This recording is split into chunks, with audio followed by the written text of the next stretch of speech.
Hey, I've got a lot of questions about this scene. I didn't expect that. So I'll make a quick breakdown of it. It will be messy because I didn't prepare it, but I'll try to go over the different questions and how I made the scene overall, especially the look and everything. So I will start how I actually started with the to build the scene. So if I open scatter and just close down, hide all of the scattering.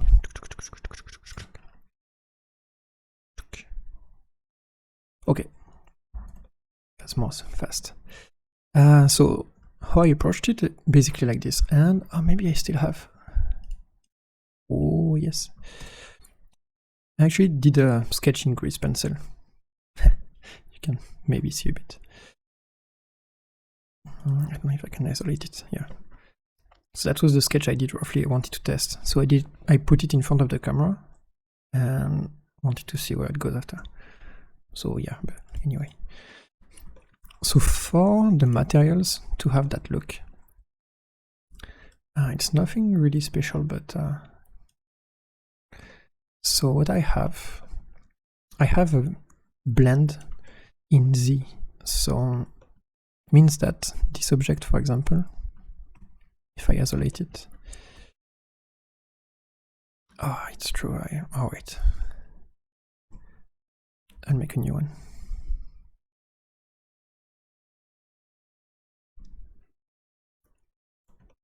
Okay, so here you can see top face is completely green and this one is completely brown because that's the excess. So if I remove this, and you can see if I start to turn this, it will start to turn green. So that's really cool because automatically I can have the layout working quite well. And even those elements can have top faces. So how to do this? Super easy. You just need this, the geometry with true normal, because true normal ignores the orientation of the object. So it means that even if I turn the object, the face that will facing top for real will be the one getting it. Otherwise, it will be upside down and it wouldn't make sense, especially, for example, for those rocks that are tilted. So yeah, and then you separate XYZ, you take the Z-axis and you create a color ramp. But then you see it visualize wrongly. Hopefully, but it's good, it's rendering correctly. And same here. So I did two. Yeah, there's one I disabled because I also created, if I put it again, a layer inside the rock. I wanted to try to have gray rocks. So you can see it's like top facing, it's grass, then rock and another rock. I wanted to try. It doesn't work for like the style. It's not really nice, but the technique works, so it could be useful. So yeah, that's basically super easy. After, for the like shapes, it's even more simple. Like just a Musgrave texture, and then a color ramp, and you set it in constant, and then 3 colors, and then you can just play with the shapes. And what I did 2. This one a noise texture. You can try with whatever texture you want. You'll see for the rocks I did another one. And then I just overlay them. And what's really cool is that you can, after, play with the scale and you can see what results. And I took those 2 ones because they look a bit more organic. And for the rocks, I took one. Yeah, I will show you maybe.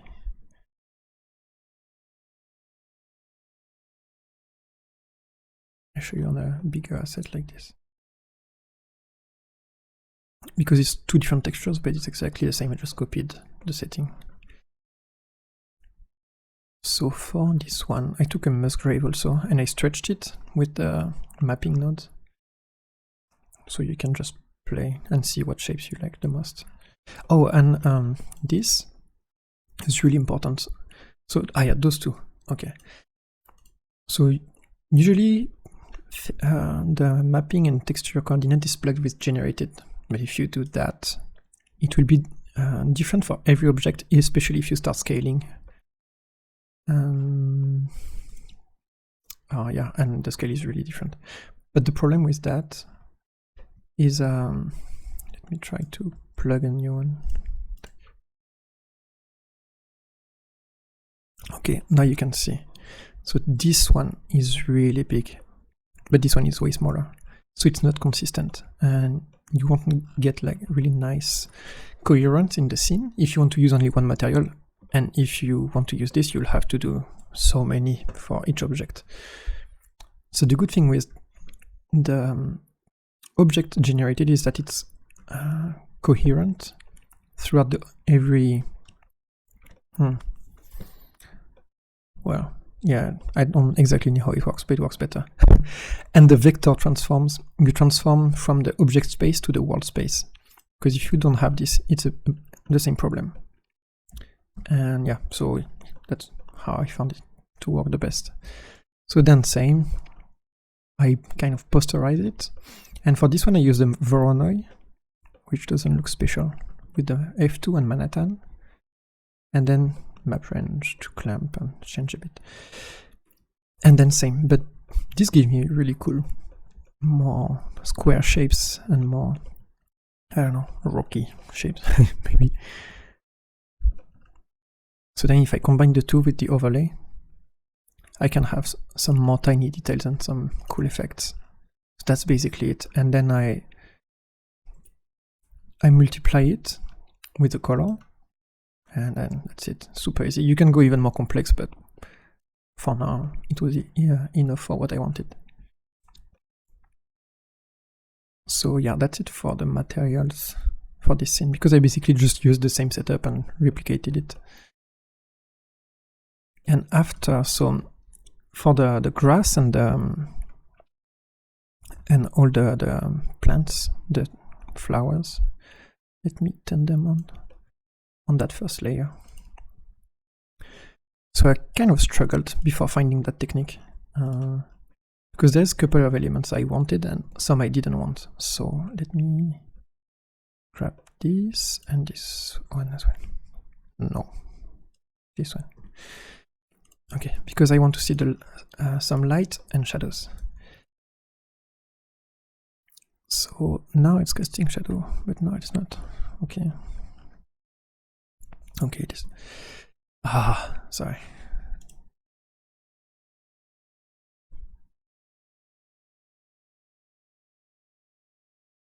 So actually there's something that I should have removed. Is the casting of the shadows from the flowers. But as most of the scene is in the shadow anyway, didn't notice. Okay. So to have this working the way it is, if I take just the grass like this, yeah, it's not that straightforward.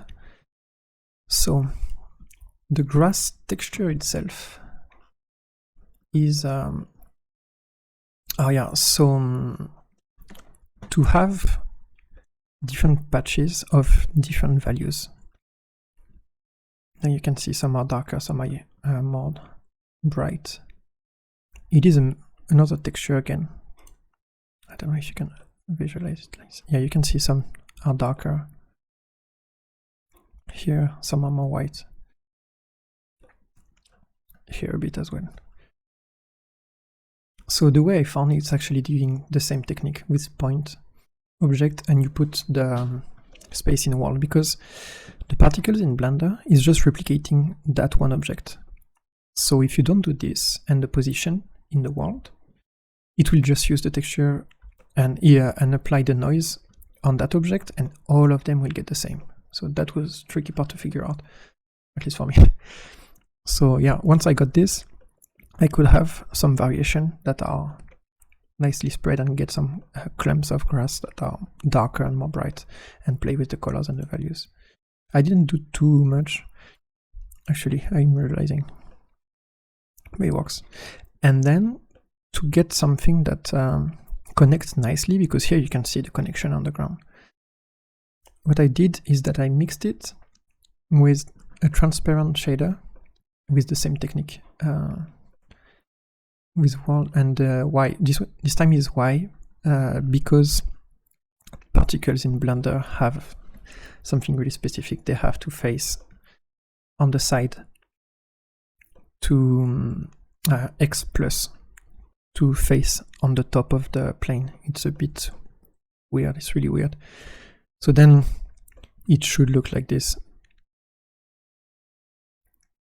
Like but then it's been like rotated again to face up like this, but the object space has been rotated on 90 degrees on the X to get them facing up. You will notice pretty fast if you start doing the particles. So to scatter things on the ground, I'm using that add-on called Scatter. It's really, really, really cool because it's so versatile. So basically, if I just import a new plane, for example, to show you. So you need to subdivide just a bit to give some info, apply the scale. So what you do to make it work, but you should look at the YouTube channel of Scatter because it's really well done. There is good tutorials. But what you do, you select the plane, the emitter, and after, so here you can see the particles. There is none for now. You select the particle you want, and there's a lot of presets. Those ones will work really well. So you can use this. You can name it.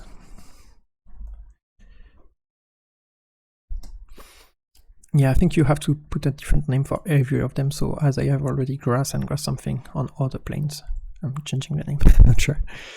And then you just click scatter. And by default, it doesn't show it to save your computer. So here I know it's not too much, so I can show it.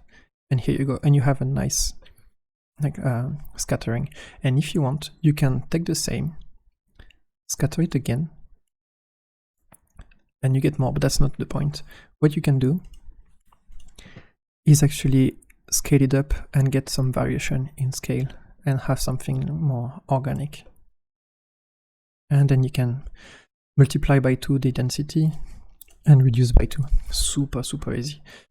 And then what's really cool is that there is a camera clipping, and it's just one click and it sets up the camera clipping. So you can see here the particles are only spread this way like this because the camera is over there.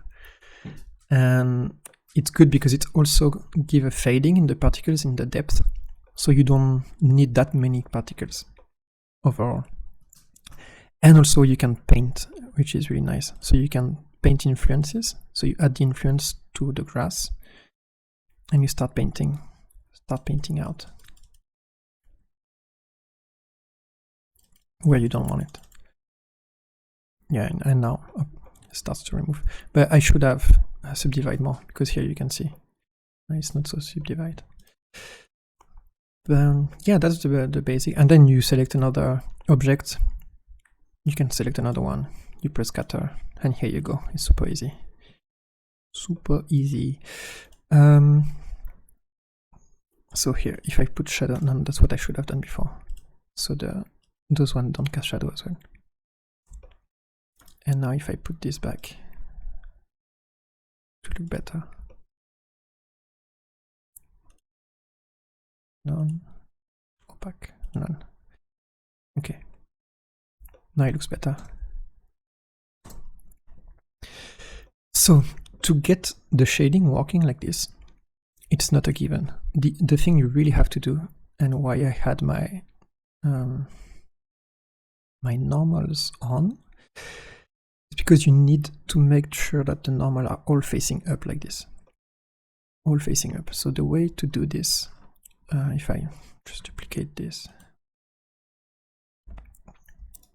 I create a plane. Okay. I've seen a tutorial recently on it on YouTube. What I do, I edit both of them. Yeah, they're still okay. And what you have to do, you rotate this in x minus 90. Oh wait. Okay. And once you have the rotation done, you select the plane, you press Alt N, you copy vectors, and then you select your grass, Alt N, and you paste vectors. And if it's all good, it will look like this. If it's not, if I select this again.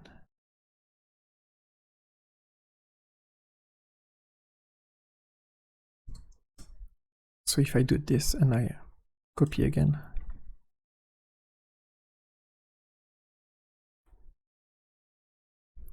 paste, Alt N, paste. Okay. And now you can see it's behaving really weird. And it's not that bad normally if all the normals are not changed. Actually, I think I can just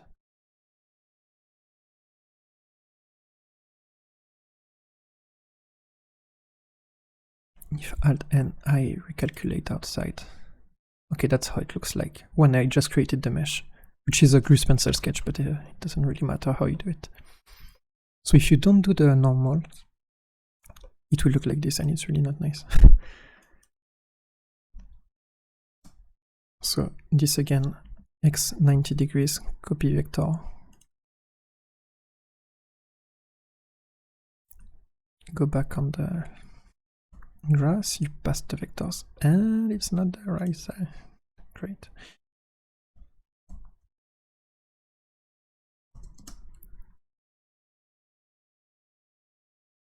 Oh, and you have to rotate the plane in edit mode. If you do it in object mode, it doesn't matter because the normals won't be facing the correct side anyway. Because the normals of that object doesn't change if you change in object mode. It only changes in edit mode. Here you can see them, the pink things. Okay, and basically you do it with all of your objects. I did the same for the flowers. And then it works. For the flowers, the shader is not complex. You can see. So I just, with a gradient, got this. And then get that color, changing the hue a bit. And then automatically just changing. Oh yeah, this one. Just to get variation.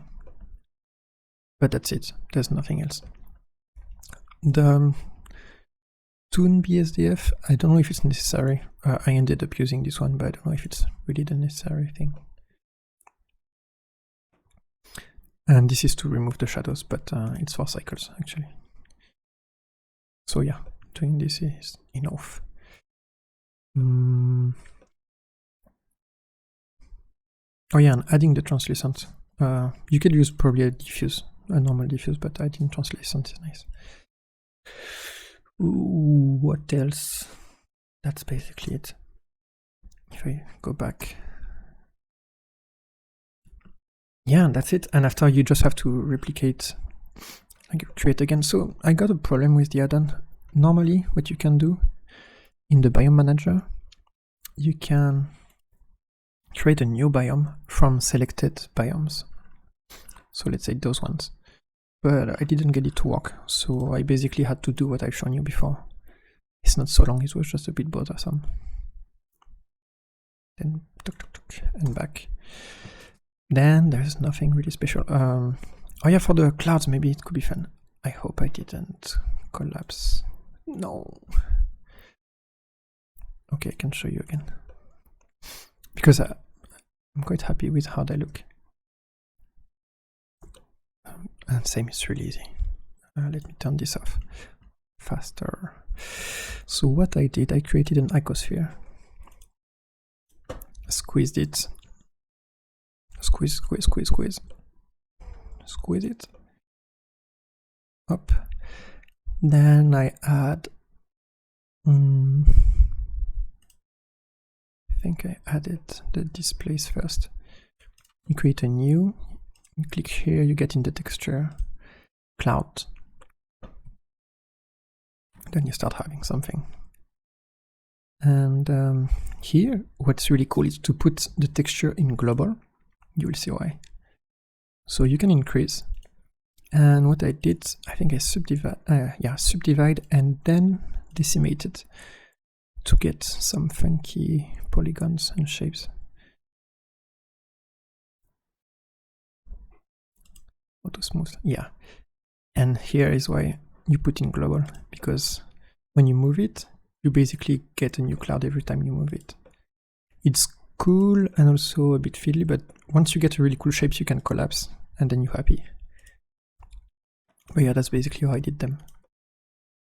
It's really nice and it creates really cool cutout light. And for the material, it's just an SSS. Oh yeah, and I tweaked with translucent also to get some more soft feeling. Don't worry about the starlight atmosphere. It's the add-on I'm using for the sun and sky. I really like it. I almost use it all the time, only because you can have. It's like the one in Octane a bit, so you can change that sun orientation, elevation. That's really cool. And then you can go at night, and when it's night, there is stars. Wait. Let me... Where are the stars? Give me the stars. Where are they? No? I think I've put too much atmosphere.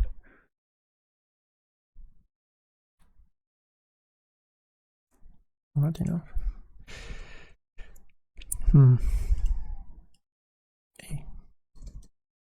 Okay, can put more than 3. Because I talked to the developer and he said that if you want to get more realistic proportions between the sun and the rest of the lights you might have, you need to tweak those values around this, and not the height. The height is supposed to be 700. But I've put it less because the add-on is really forgiving and let you really play with all the settings. It's really cool. So yeah, maybe that's why the stars don't work anymore. I might take a look another time. But yeah, for now this works pretty cool and I'm happy with this. Forgot what value I had. Yeah, and with Eevee it's really nice to play with the orientation like this.